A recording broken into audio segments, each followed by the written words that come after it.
Selanjutnya mari sama-sama kita kirimkan salam beserta salam kepada kedua kita, kepada Nabi junjungan alam kita, kepada seorang Nabi yang maksum minaz zunub, kepada seorang Nabi yang lebih mencintai umatnya dibandingkan dirinya sendiri, seorang Nabi yang bersusah payah melebarkan panji-panji risalah dakwah ini sampai ke penjuru negeri, yakni Nabi Muhammad sallallahu alaihi wasallam, dengan mengucapkan Allahumma shalli ala sayyidina Muhammad wa ala ali sayyidina Muhammad allazi yukhrijun nas minaz zulumati ila nur wa ila siratin mustaqim.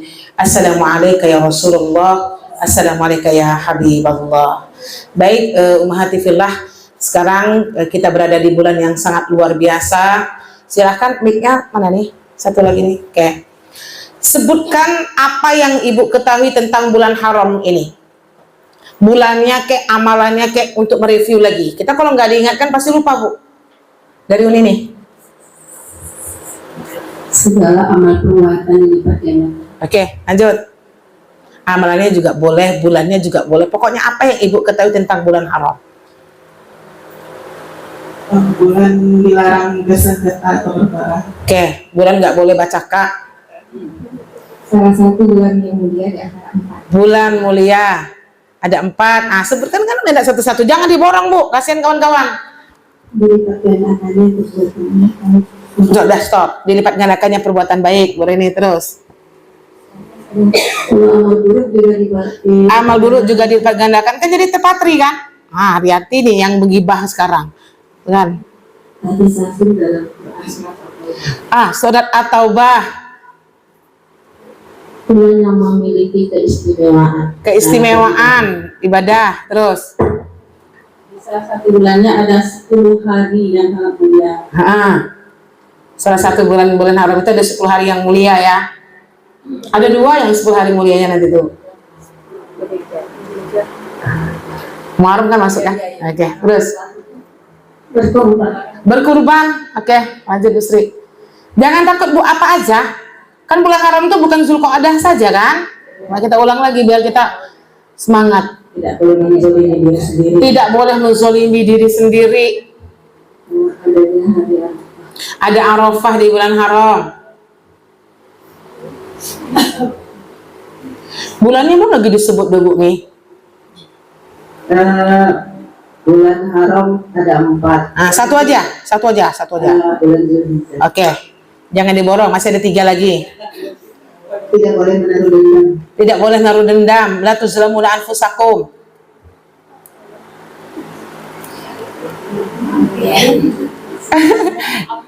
Ya, Ibu Ketua baru masuk, jangan lagi ditanya. Sian. Ini Bu Ketua Masjid Al-Hidayah ya Bu. Banyak ketua majelis taklim di sini ya. Adanya pemotongan hewan kurban. Kurban, oke. Bulannya 3 lagi belum ya? Menghormati waktu. Menghormati waktu. Tuh. Bulan tercurahnya rahmat Allah. Tercurahnya rahmat Allah. Bulan salah satunya bulan Muharram. Muharram. Keren. Terus. Dilipat gandakan pahala. Pahala lipat ganda. Pentingnya meningkatkan amal ibadah. Pentingnya meningkatkan amal ibadah. Memperbanyak amal ibadah dan bermuhasabah diri. Muhasabah diri. Bulan haji. Bulan haji. Masya Allah. Jangan berkorban. Berkurban. Udah sih. Bulan Arafah. Arafah. Bingung semua itu. Dilarang melakukan maksiat. Dilarang melakukan maksiat. Kenapa apa walaupun sama? Bulannya baru 2 loh disebut. Banyak berzikir. Banyak zikir. Bulan Rajab. Rajab. Banyak-banyak kita beribadah. Banyak-banyak ibadah. Bulan pengampunan dosa. Bulan pengampunan dosa. Bulan di mana ada larangan-larangan khusus yang ada di dalamnya. Ada larangan-larangan khusus di dalamnya. Nah, Masya Allah, tabarakallah. Kita tahu bulan haram ini berapa tahun baru Bu? Sudah ada 20 tahun? Kok jujur kali Bu? At-Taubah ayat 6. Tapi sih alhamdulillah teman-teman di sini sudah familiar dengan bulan-bulannya dan sebagainya.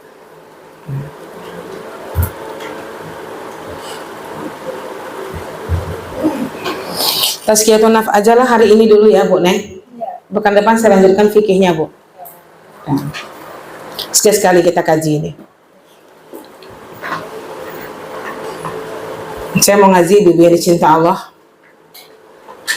Ada beberapa penyesalan seorang mayat di alam kubur. Udah pernah dengar belum? Udah nih. Di sini belum sih kayaknya. Oh iya mungkin ya Bu Ratna. Nggak, kenapa saya angkat lagi tema-tema seperti ini? Karena ternyata jangan sampai nanti kita menjadi hamba Allah yang ketika kita itu sudah diambil oleh Allah Subhanahu wa Ta'ala menyesal sepanjang atau menyesal selamanya. Karena penyesalan itu tak pernah datang di awal, Mbak. Benar nggak sih Bu? Datangnya selalu di akhir. Ibu aja lah kalau kayak shopping tuh, ada nyesal nggak di akhir? Kenapa nyesal? Kemudian habis duit nyesal, nggak cantiknya ada nggak sih? Mau itu bagus tuh, tapi yang banyaknya kita nggak kayak gitu Bu Endang. Udah terbeli baru ibu nyesal, itu bagus tuh Bu. Ngapalah tadi dibeli juga ini ya, itu bagus. Yang menyesalnya banyaknya itu kenapa aku tidak beli 2 atau 3 tadi, kan gitu Bu. Kenapa nggak warna merah ya? Kenapa nggak warna hijau ya? Dan pasti penyesalan itu tidak pernah datang di awal. Sekarang mayat pun di alam kubur, akhwat. Apa yang membuat dia menyesal selamanya? Ya. Sehingga ini harus kita kaji, jangan sampai kita terjatuh di sini. Karena kita tahu bahwasanya tujuan kita hidup ini untuk menuju kematian. Kita sudah sering kaji ini kan, sudah sering kita kaji kajian-kajian seperti itu. Tapi kadang-kadang kita belum mengkaji ini. Apa yang membuat mayat itu menyesal sekarang di alam kubur? Yang pertama, ya akhwat, pertemanan yang sia-sia. Ini sekarang nih, ya mayat di alam kubur tuh, dia menyesal sekarang nih di alam kubur tuh kenapa? Dia memiliki teman yang sia-sia atau pertemanan yang sia-sia. Ini buktinya di dalam Al-Quran. Dalam surah Al-Furqan ayat 28 dan 29. Buka surah Al-Furqan, tolong. Akhwat, Al-Furqan itu kalau nggak salah saya 25, surat ke-25. Surat ke berapa? 19 ya? 19 Al-Kahfi Bu, setelah Al-Kahfi 25 enggak? Setelah Al-Kahfi.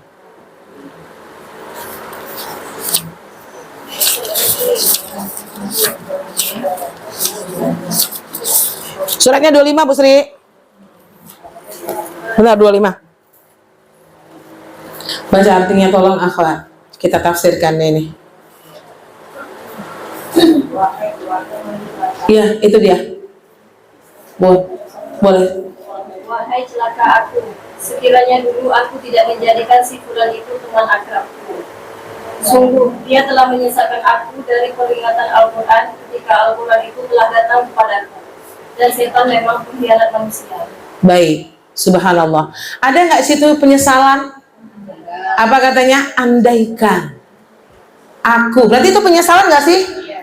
Andaikan aku tidak menjadikan dia teman akrabku. Salah circle makanya. Jadi jangan sepele akhwat. Makanya kita sering sampaikan jangan sepele dengan pertemanan. Ya. Karena dialah yang akan membawakan kita bahagia dan sengsaranya kita di alam akhirat nanti. Ini penyesalan ahli kubur nih.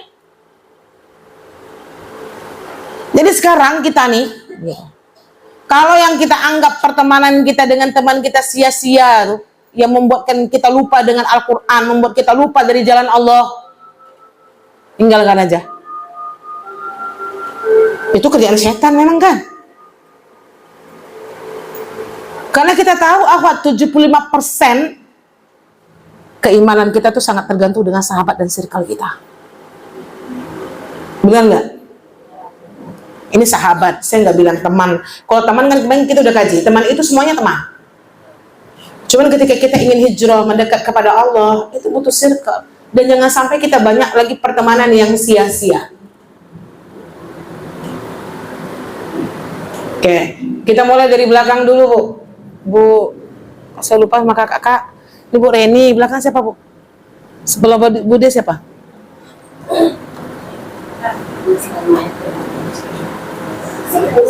Iya, Allah ya Rahman. Bu Sri, Afan ya Bu Sri.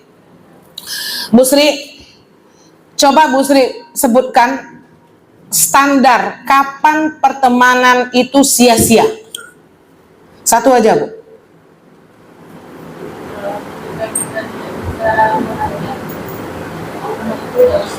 Kita nggak bisa ngajak teman itu dalam kebaikan.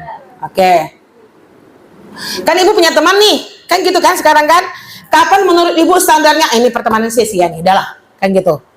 Saya mohon maaf nih Bu, karena kita mengukur diri kita sendiri gitu. Kayaknya alhamdulillah Zah, sia-sia itu pasti ada. Cuman baiknya 75%, sia-sianya 25%, ada nggak kayak gitu Bu? Kalau ada kawan Ibu 100%-nya semuanya kebaikan, malaikatnya tuh. Cuman kita mengukur gitu. Teman yang seperti apa yang Ibu anggap dia sia-sia, nah, gitu ya. Kita nggak bisa mengajak dia kepada kebaikan. Oke, kalau Bu Sang?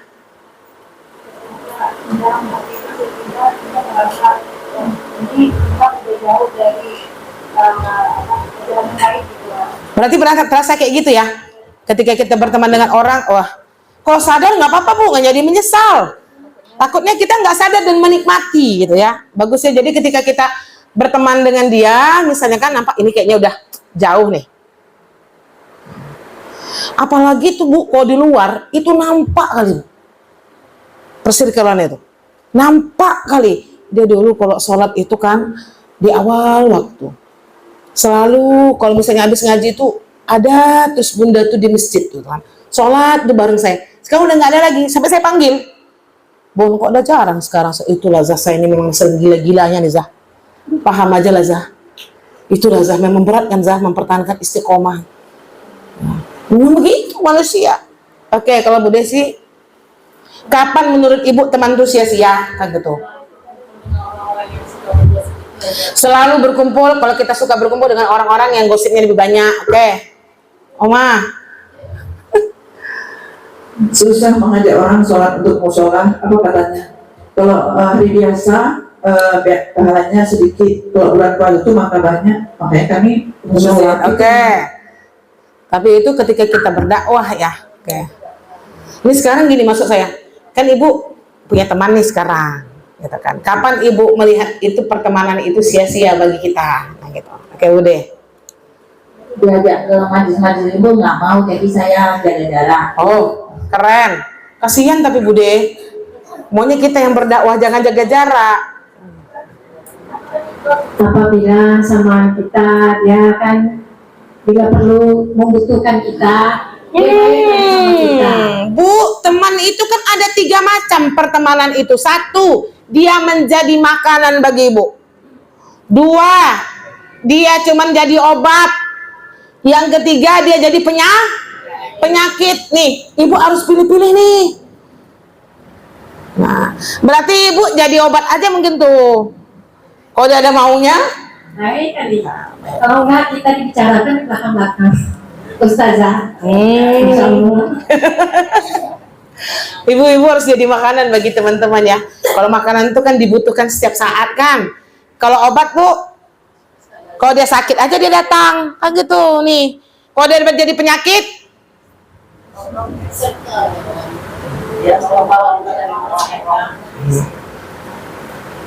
apa dia? Bahaya. Kalau kita dekat dengan dia, kita jadi penyakit. Oke, Bu Novi. Biasanya teman saya, tapi udah dekat lagi. Enggak, ini saya sengaja ngajak Ibu berpikir ya Bu. Karena di dalam Quran jelas kan. Jangan sepele, karena ini akan membuat mayat itu nanti menyesal di alam kubur.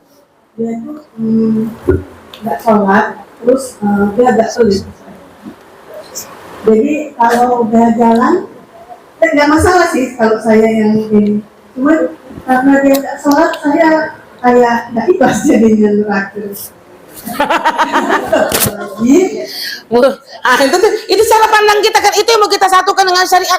Itu wajar Bu Novi nyampaikan kayak gitu Bu. Cuman bagaimana ketika kita memiliki ilmu nanti kita nggak kayak gitu lagi. Jangankan orang lain, kita punya perasaan kayak gitu kan. Nah di traktir terus sholat aja nggak mau dia, malas sekali aku tengok dia nih. Nah, padahal sholat itu hablum minal sodakoh. Itu urusan kita dengan dia tuh Bu, sedekah kita dengan dia. Seharusnya sih Bu Novi jangan kita jangan kita itu. Ayo sholat. Kami makan di luar. Ayo sholat yuk, aku mau sholat nih gitu. Tapi dia nantilah. Iya. Itu Gitu. saya jadi Asal jangan itu namanya yang kalau sia-sia itu yang kita takutkan. Ketika kita berteman dengannya nanti kita terbawa, itu namanya udah sia-sia. Tapi kalau kita yang bisa membawa, itu lanjutkan tuh Bu Novi. Oke lanjut Bun. Pernah dulu saya ikut kelompok itu, jadi mereka suka pergi jalan-jalan, shopping, makan. Ketika saya nggak ikut, mereka mengasingkan saya. Terus pernah dulu dibawa ke Kasihan deh lo. Terus kalau punya saatnya suka milih ustadznya, katanya ustadz tuh nggak lucu, bawanya ngantuk, ustadz tuh yang ngasih materi. Habislah guru tuh dinilai dengan jamaah. Gitu juga lah saya Bu. Sabar. Oke Bunda, itu kan terasa kan Bu, kita udah bisa, seharusnya kita tuh udah bisa memilih diri kita tuh, ini sia-sia, dah, gitu loh. Makanya kita mau diskusikan dulu, kalau menurut Ibu mana teman-teman yang sia-sia bagi Ibu, gitu. Kalau Bunda? Bagi saya sama dengan Bunda yang sebelahnya, masih suka ngajak nongkrong-nongkrong, belanja-belanja yang sifatnya yang enggak berguna, yang enggak bermanfaat. Itu sangat saya rasakan itu hanya sia-sia. Ya oke. Udah mulai bisa milah kan Bu? Kayak Bu Novi. Menurut saya saja sebagian teman tuh kalau kita sakit nggak datang, nggak ada itu lagi gitu saja. Misalnya kalau kita lagi berada, banyak teman. Terus kita udah jatuh atau sakit tuh. Nah makanya kita udah kaji kemarin kan, menjenguk orang sakit itu berapa pahalanya? Nah 70.000 malaikat mendoakan kan. Itulah agama Islam rahmatan lil alamin. Itu pasti Bu, seorang sahabat itu ketika dia sakit itu yang terbayang pasti sahabat dekatnya. Betul nggak sih Bu Novi? Nah itu nanti hati-hati nih, kalau teman-teman Ibu sakit ya kan Uni, nggak disapa itu sedih. Orang lain aja menyapa, besti nak lo tibo loh. Nah gitu kan, itu walaupun tuh gitu ya, jangan sepele gitu. Kayak Bu Mawar. Bu Desi udah belum? Oh udah, mau 2 kali mantap kan? Berat ini Bu jawabnya nih.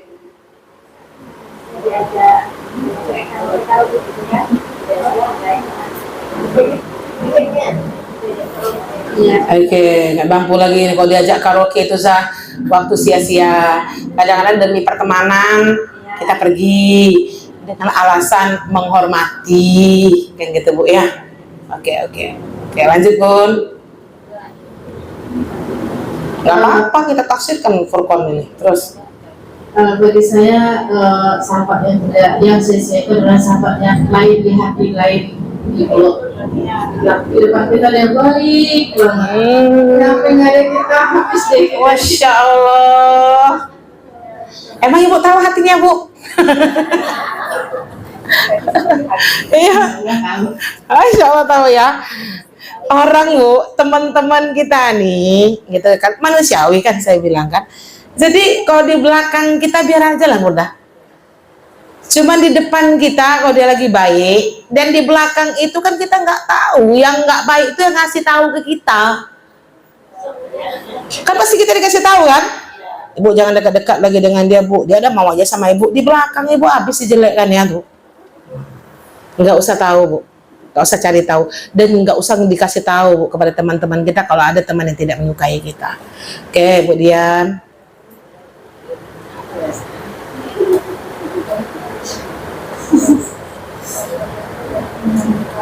Begini kadang-kadang teman kita ini kita terlalu dibilang kita so acting lah, atau mungkin dibilang kita ini terlalu fanatik atau gimana itu bagaimana ya saya? Ya nggak apa-apa Bu, kan cara pandang teman kita ke kita. Bu Dian ini orangnya fanatik kok, gitu kan? Nggak usah lah, gitu kan? Kalau fanatik kita sesuai dengan syariat, teruskan. Tapi kalau fanatik yang tidak menentu itu yang tidak boleh. Ya bilangnya dan elah sok apa lagi kalau saya fanatik gitu lah. Nah, apalagi ketua majelis taklim nak. Siap gitu kan tuh. Ya. Oke, harus dipilah Bu, harus dipilah kira-kira ini sia-sia apa enggak kan gitu kan. Oke, Bu Nora, makasih Bu Dian. Enggak semuanya Bu punya teman kan? Kita cuma menilai diri kita sendiri nih gitu. Tidak saling mendukung, Ustazah. Tidak saling menunggu, tapi yang kebaikan ya. Kan ada teman yang kita lihat hanya untuk bersenang-senang. Ada teman yang bisa kita jadikan untuk ajang menuju kepada hijrah ke jalan Allah. Benar nggak sih Bu? Nah, cuman kita nggak bisa bertahan lama di teman yang ada ketika dia senang aja untuk bersenang-senang. Ini yang membuat kita kadang-kadang pertemanan itu sia-sia, waktu habis terkuras untuk hal-hal yang tidak bermanfaat misalnya. Oke Bun? namanya sia-sia ya itu. Kita sama-sama berteman sama itu gak ada manfaat kita gitu akhirat ini. Karena teman-teman tuh biasanya kan teman untuk menuju akhirat itu menurut Ibu banyak apa sedikit Bu? Nah itu dia, sedikit gitu. Kalau sudah berbicara tentang akhirat itu sulit memang. Oke, Bu Ratna. Teman yang sering membuat kita lalai meninggalkan kita. Tuh, Ibu pergi nih ke Ramayana, udah masuk waktu sholat jam 1. Ayo kita sholat zuhur, di rumah aja lah. Ayo, keliling dulu, mumpung di sini. Di rumah lah, ndak waktu yang sholat, kami pun sholat. Terbawa nggak kira-kira? Terus Ibu bilang apa? Samanya orang tuh, tak enak kita pula sholat duluan. Padahal itu hal yang wajib loh. Hal yang wajib aja bisa kita pertaruhkan. Apalagi hal-hal yang sunnah. Coba bayangkan. Ini membuat mayat itu menyesal di alam kubur. Kayak Bu Sri. Berteman karena ada kepentingan pribadi. Berteman hanya ada kepentingan pribadi. Karena bestie itu kan sangat mempengaruhi tingkat strata sosial. Bener nggak sih? Kita biasa-biasa aja kepingin bestie dengan orang borju misalnya gitu. Itu kan status sosial kita tuh kan terangkat ya. Tapi kita nggak ada unsur akhirat di situ, itu bahaya Bu. Oke, Bu Opi. Dulu saya kan cuma enggak ya. Setelah saya hijrah ini kan juga ya Kak, saya pergi, tapi lama-lama kok sia-sia gitu, nggak ada yang dapat. Jadi setelah itu saya ambil teman yang saya sayang, saya ajak yuk, sama yuk, gitu kan. Lalu bagaimana? Nah, kalau aku udah bisa berhajar.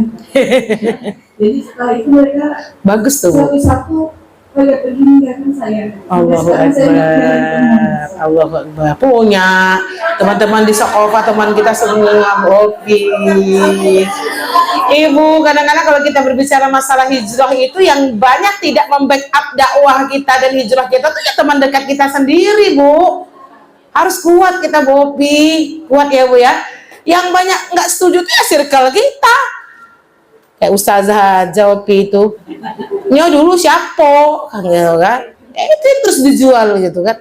Nggak apa-apa Bu, kita doakan saudara kita. Semoga kita bisa mengajak dia ke jalan Allah. Ini cara Allah nih Bu untuk membuat Bu Opi dekat kepadanya, diketemukan dengan circle-circle yang luar biasa ini. Meskipun kita panas berada di dalam ini, pasti panas. Malah Ibu datang ke sini kan semuanya pakaiannya luar biasa. Tapi di luar ini saya nggak tahu juga. Nah, gaya-gaya kita. Oke Bu Mi. Kalau saya yang saya hindari itu, yang pernah saya hindari itu pertemanan yang hanya mengejar dunia aja ya. Tapi waktu diajak ke ini kayak akhirat, kayak diajak sholat itu mereka nanti ya, itu Ada masanya tuh ya, sih. belum waktunya gitu. Oke. Lanjut. Bu Fer. Pertemanan yang sia-sia itu Ustazah begitu diajak kebaikan dia tidak mau. Mungkin ada salah satu teman saya Ustazah yang udah di umur senja, masih seperti anak muda yang lagi kasmaran, pacaran, tidak mau menikah. Nah, Dan saya sudah larang semoga gitu kan. kita doakan. Halo. Seperti pintu rumah gada Ustazah selalu dibuka, selalu ditutup untuk laki-laki tersebut, tidak mau diajak kebaikan. Doakan. Tapi saya satu kapal dengan dia, gimana tuh Ustazah? Ya ibu harus bisa jadi pendakwah di situ. Tapi kalau kita nggak bisa jadi pendakwah, ibu, saya lebih menyarankan ibu untuk pergi dari kapal itu. Kenapa? Kalau kita nggak kuat, Bu Fer, nanti kita yang termakan. Nah, tapi kalau ibu kuat, bertahan ibu di situ. Kalau bisa kitalah yang membuat kapal itu berjalan dengan baik, kan gitu ya. Dia nggak bocor, kan gitu. Semua mata memandang dia tidak baik, tapi dia tidak sadar dengan itu. Baik yang laki-laki, baik yang perempuan. Pak Bu, kita nggak tahu orang kan. Semoga nanti dia bisa bertaubat, itu aja Bu. Dia bisa memperbaiki diri. Nah, insyaallah Bu Fer. Kemudian biasa sama saja kalau teman itu disampaikan kebaikan tidak benar bisa juga hindari. ya, ketika disampaikan kebenaran, dia nggak mau, kita coba menghindari. Tapi nggak boleh memutuskan silaturahim ya, rahmi ya. Menjaga jarak. Oke, lanjut. Ini. Kemarin udah curhat. Oh, udah panjang curhatnya ya. Lanjutlah Bu Fit. Nah, kita rapikan dulu cara pikir kita, kan beda-beda Ibu tadi kan? Menjaga jarak aja sih bisa. Karena lagi punya komplek nih kan. Kalau ada cara kita datang. Tapi kumpul tuh Lagi. Dulu kumpul. dulu ada cara. Ya, tapi ketika kita melihat di situ banyak Iya. mudarat dibandingkan manfaatnya, kita coba untuk say hello lagi ya Bu ya. Kalau ada kafe, kafe baru, gitu. Pas pengajian, ngomong. Tapi lama-lama dihindari aja. Gitu. Oke.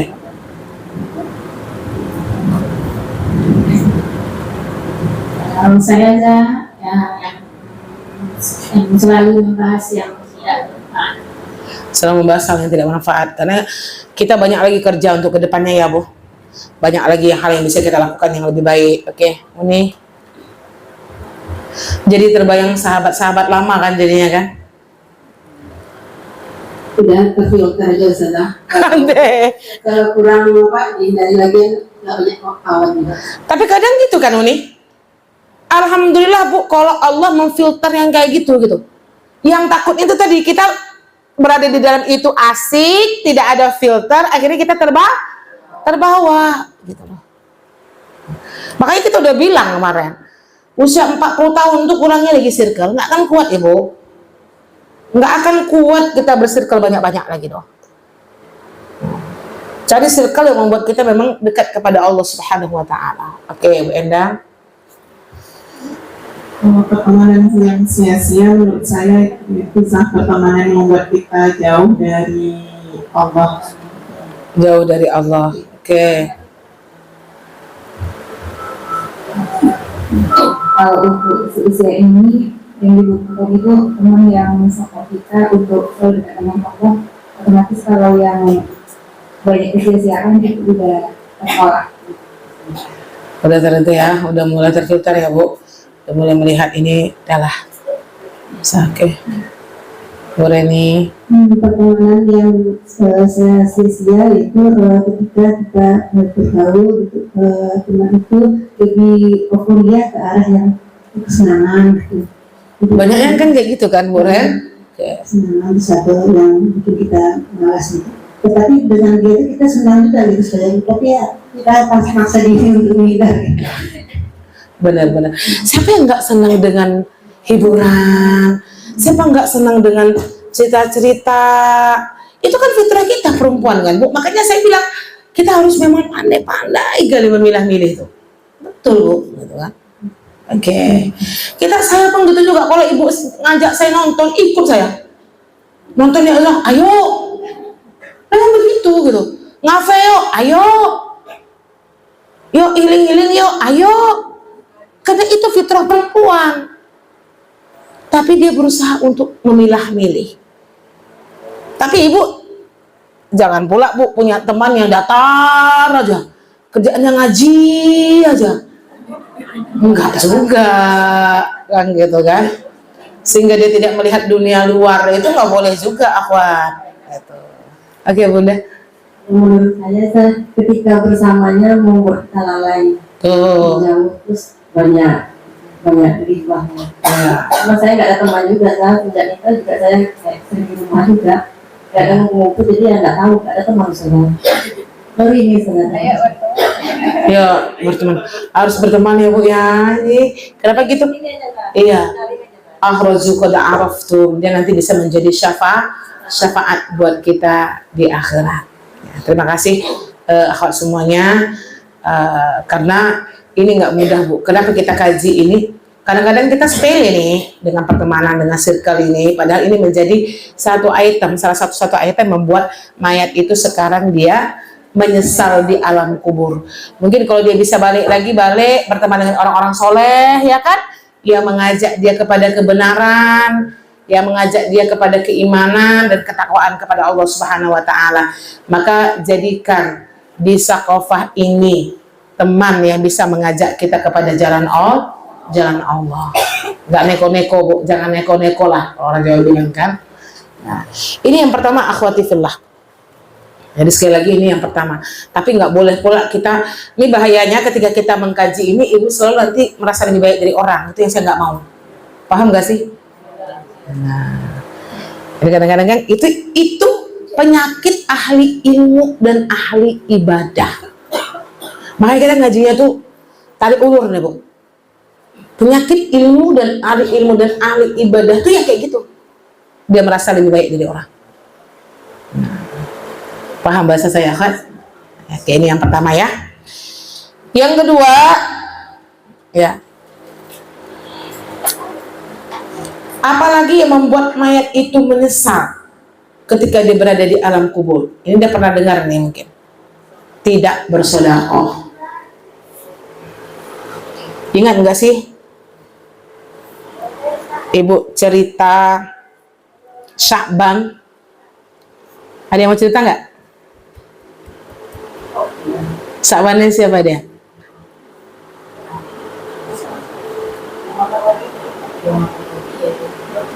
Apa dia?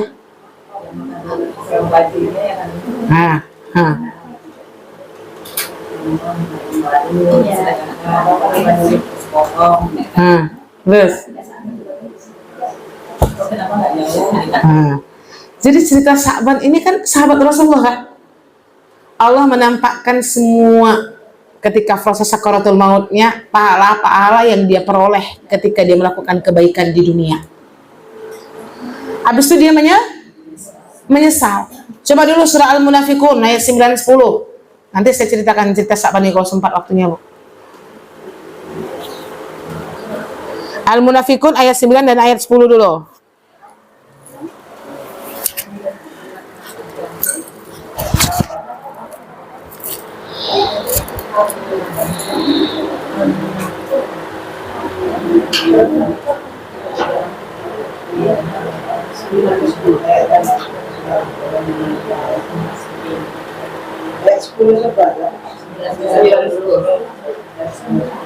Sembilan 10 coba, Bu. Ya walazina amanu, ya orang beriman jangan sampai hartamu, anakmu, coba itu ya.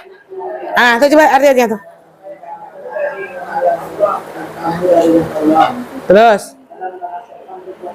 kuatkan sedikit, Bu Ratna. Wahai orang-orang beriman, janganlah harta bendamu dan anak-anakmu melalaikan kamu dari mengingat Allah. Dan barang siapa berbuat demikian, maka mereka itulah orang-orang yang rugi. Terus. Dan infakkanlah sebagian dari apa yang telah kami berikan kepadamu sebelum kematian datang kepada salah seorang di antara kamu. Lalu dia berkata, menyesali, ya Tuhanku, sekiranya engkau berkenan menunda kematianku sedikit waktu lagi, maka aku dapat bersedekah dan aku akan termasuk orang-orang yang soleh. Nah, itu dengar ya. Itu kan penyesalan mayat sekarang di alam kubur karena dia nggak bisa sodakoh. Pasti ingin dikembalikan lagi kan, kalau di dunia aku akan banyak-banyak sodakoh. Nah, cerita sahabat ini ma'ruf, Ibu. Di zaman Rasulullah SAW beliau seorang sahabat yang hidup di zaman Rasulullah. Beliau terkenal dengan seorang sahabat yang rajin sholat 5 waktu, terutama subuh di masjid. Maka dia kalau datang ke masjid selalu ngambil tempat tepi, dia iktikaf supaya tidak mengganggu orang. Maka pada suatu hari, ya, ketika Rasulullah melihat di subuh hari mau mengimami para sahabat, Rasulullah melihat ke tempat sholatnya Sa'ban belum datang. Sehingga Rasulullah bilang dengan para sahabat, mana Sa'ban? Ada yang melihat Sa'ban? Tak ada ya Rasulullah. Baik, kita tunggu, sholat kita tangguhkan. Kita tunggu sebentar Sa'ban sampai dia datang. Ternyata sudah ditangguhkan sholat, Sa'ban nggak kunjung tiba. Maka kata Rasulullah dengan para sahabat, kita tidak lagi bisa menunggu Sa'ban, maka kita lanjutkan sholat subuh berjamaah. Setelah sholat subuh berjamaah, maka Rasulullah mengajak para sahabat, aku mau menjenguk Sa'ban, entah sakit, entah ngapain, kenapa di hari ini tidak datang ke masjid bersama kita. Maka pergilah Rasulullah dengan para sahabat. Ternyata ibu, jarak tempuh rumah Sa'ban dari masjid itu luar biasa. Berangkat dari ba'da subuh sampai ke rumahnya waktu duha.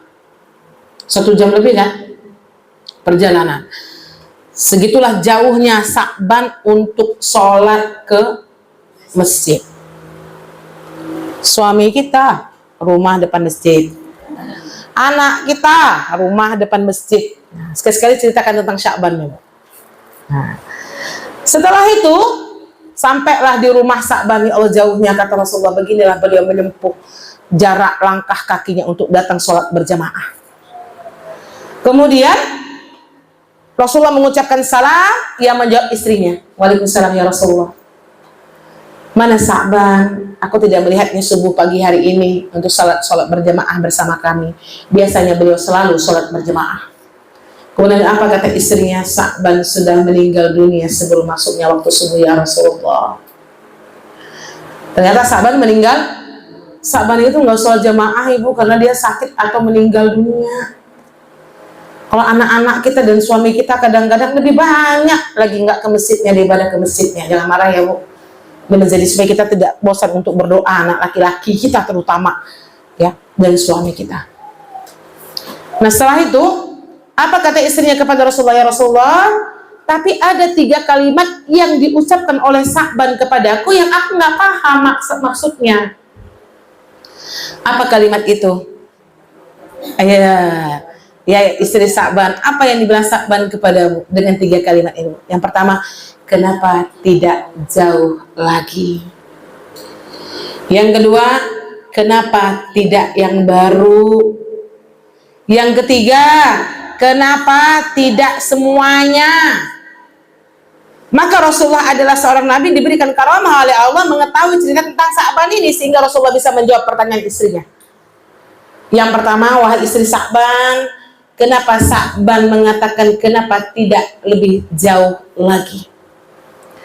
Jarak tempuh dia sholat berjamaah ke masjid tidaklah jarak tempuh yang dekat. Setiap hari dia pergi ke masjid, pulang pergi ke masjid, segitulah jauhnya untuk melangkahkan kaki ke masjid. Sebelum beliau meninggal dunia, Allah mentransparansikan dengan jelas berapa pahala yang didapatkan oleh Sa'ban ketika dia melakukan perjalanan untuk ibadah ke masjid. Sehingga dia menyesal. Andaikan lebih jauh lagi, pasti dia akan mendapatkan pahala lebih dari itu, banyak dari itu kan Uni. Ini menjadi motivasi bu. Kalau kita kan milihnya yang nyaman, yang dekat. Apa penora? Yang dekat pun kalian nggak mau, nah, kayak gitu kan. Seorang Sa'ban saja dia menyesal ibu, udah ke masjid sudah sejauh itu jarak tempuhnya. Yang kedua, kata Rasulullah, kenapa dia mengucapkan kalimat andaikan yang baru? Pada suatu hari, kata Rasulullah cerita, musim dingin, Sa'ban pergi sholat berjamaah menuju masjid. Maka dari rumah, karena musim dingin itu, dia memakai 2 jaket di dalam tubuhnya. Dia pakai jaket yang pertama, yang lama, ternyata dia punya jaket baru yang dia pasang di lapisan luarnya. Kemudian dia mengadakan perjalanan untuk sholat berjamaah ke masjid. Di tengah perjalanan dia ketemu dengan seseorang yang kedinginan. Ya, Dengan baik hati, dia telah memberikan zakat itu, dia buka zakatnya, dia berikan zakat yang lamanya kepada orang yang kedinginan tersebut. Kalau kita sama kayak Sa'ban nih, Bu. Mau ibu kasih yang baru? Kita tuh sodakoh mana yang tak mau baru lagi orang. Jangan marah ibu dengan saya, Bu. Termasuklah saya, Bu. Sortir baju tuh mana yang udah nggak mau baru kasih. Yang mau Masih pakai. nggak muek pun karena suka, karena malas, mahal disimpan. Itulah manusia. Makanya kita ceritakan ini biar menambah giroh semangat kita, karena kita ini pelit. Hebat ibu kalau ibu bilang sodako saya udah banyak, Zah, nggak akan pernah sodako ibu sepertiga dari harta ibu, termasuk saya, Bu. Tapi lihatlah Sa'ban ini, belajar kita dari sini. Belum mampu menjadi orang-orang yang tunfikuna mimma tuhibbun, menginfakkan apa yang kita suka. Kalau menginfakkan yang nggak kita suka, itulah selama ini. Setelah itu akhwat, ya, dia memberikan pakaiannya yang lama. Dia pakailah jaketnya yang baru itu pergi ke masjid. Maka ketika dia sebelum meninggal dunia, ternyata Allah juga mentransparansikan berapa ibadah sodakoh yang dia berikan kepada yang kedinginan tadi. Dinampakkan pahalanya. Makanya terucap dari lisannya, andaikan yang baru, pasti pahalanya lebih besar. Makanya penyesalan itu selalu datang di akhir.